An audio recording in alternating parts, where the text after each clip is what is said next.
We had a good day yesterday, I thought, on both sides of the ball. You know, one of the big things in this football game is going to be field position and turnovers. You know, and they're +5, we're +7, so they're taking care of the football, and they've done a nice job defensively of creating some opportunities.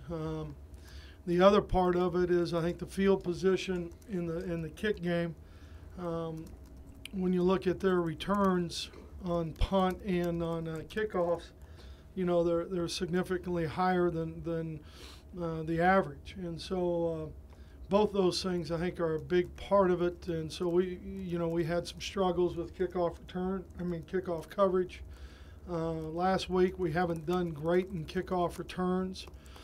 I think we've had some opportunities in the punt game, punt return wise, but we've got to be better at those two things to create some things for us offensively, and then obviously defensively when you look at um, helping your offense out so they can stealing another possession. How much do you practice that in the return? How much physical? We always do coverage teams on Tuesdays, plus um, return games on Wednesdays, plus we always do another 5-minute segment with the punt because that's such an important play in football. You know, statistically, if you believe in statistics and you look at teams that have either had a punt return against them or a punt blocked, your percentages go way down to win a football game. So we work pretty physical with it. We're going to do some kickoff live at the end tonight, and you know, we've got to send a message, and we've also got to do a better job of coaching and teaching. How much of success on kickoff coverage is location of the kick?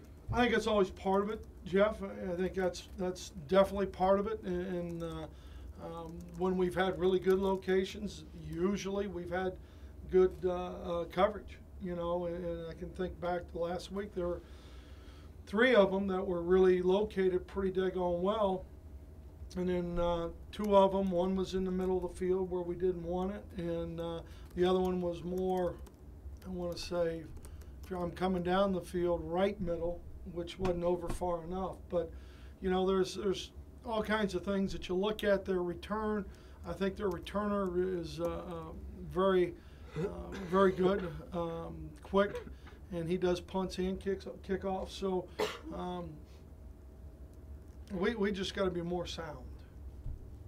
You pitched a shutout on 3rd downs defensively last week.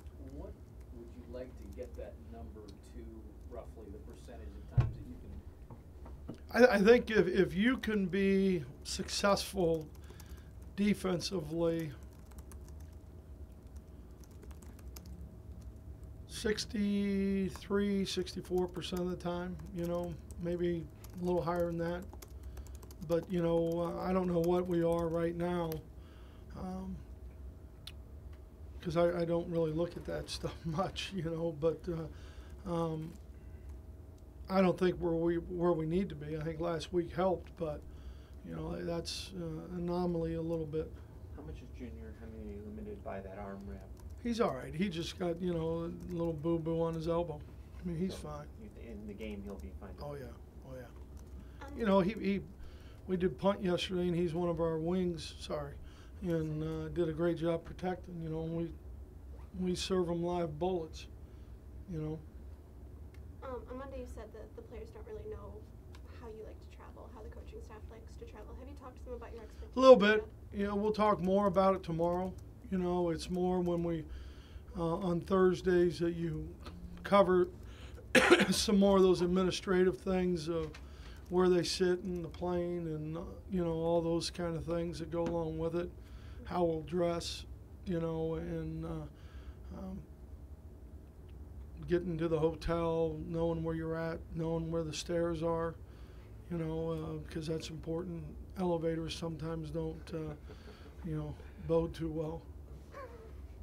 It looked like, looking back at the tape, it kind of looked like on 3rd and longs or obvious passing downs, you weren't blitzing as much as you have in the past, but more relying on a 4-man front to get pressure.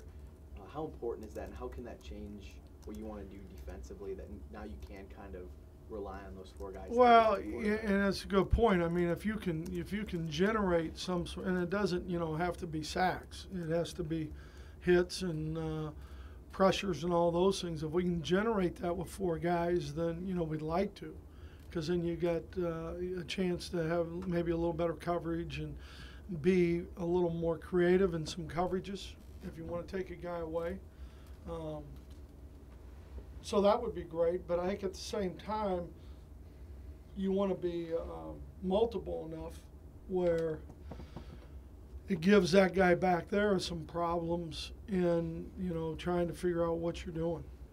So, I mean, just a variety of different looks you can give it. Yeah, I think it always helps. With this team, it will be a little more difficult because of how their management of the game goes with the coach upstairs and what he looks at. And we haven't been great all season about holding looks long enough and then, either coming out of something or going into something else.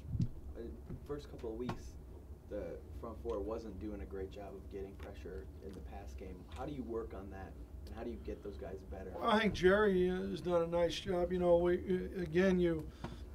You go back to fundamentals and recognizing protections. I think that's part of it. I think you go back to fundamentals of when you're running your games, whether it's a two-man or a three-man game, the specific technique and fundamentals that we have to do. We ran some the week before, but we didn't run it well enough, so it wasn't as clean for the second man through. You can knock on the table there, but are you pretty pleased with how healthy this team has stayed, given how physically it's practiced? Yeah, no question about it. And I will knock a bunch. I think they've come out with understanding that Tuesdays are going to be heavy work days, and today will be a heavy work day. Where we're going to get as good a looks as we can, physical looks as we can, so that the reactions on both sides of the ball and in the kicking game are what we want come Saturday, and a mentality of how you play. That said, is Barnum out for Saturday? No, I don't think he's out. I Would mean, you say? Maybe. Okay. I'd say maybe. Yeah, he does. He does. How much is he practicing? Sorry, how much is he practicing? Did he practice yesterday? He didn't do much yesterday, but today's Wednesday. one of the first things you did when you got here was install the countdown clocks. Have you caught anybody talking about Michigan State this week or anything like that? No. No way. Not even. These guys, the seniors, have done a nice job. I mean, they've done a nice job.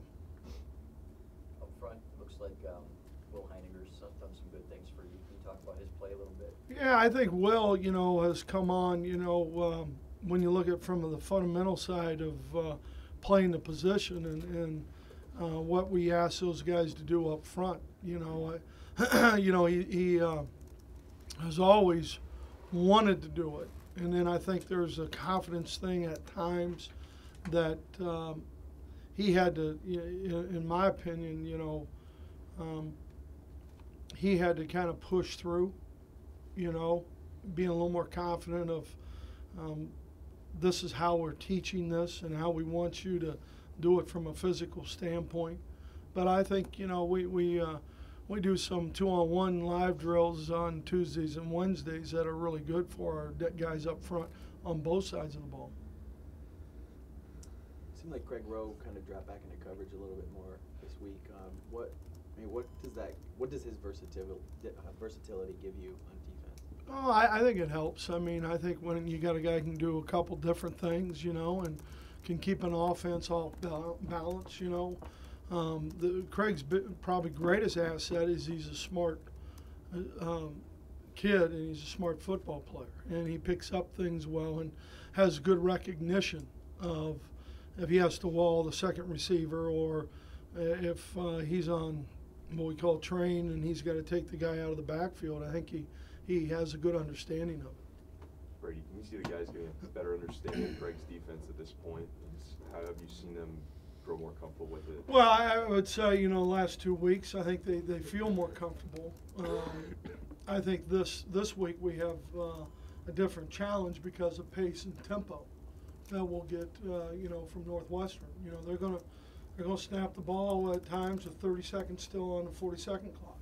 So that's getting to the line of scrimmage and making a decision, and then at other times they're going to slow it down. So all those things are things that disrupt you defensively, and that's where our discipline, our communication, our urgency to look into the sideline and then getting set, that's all part of it.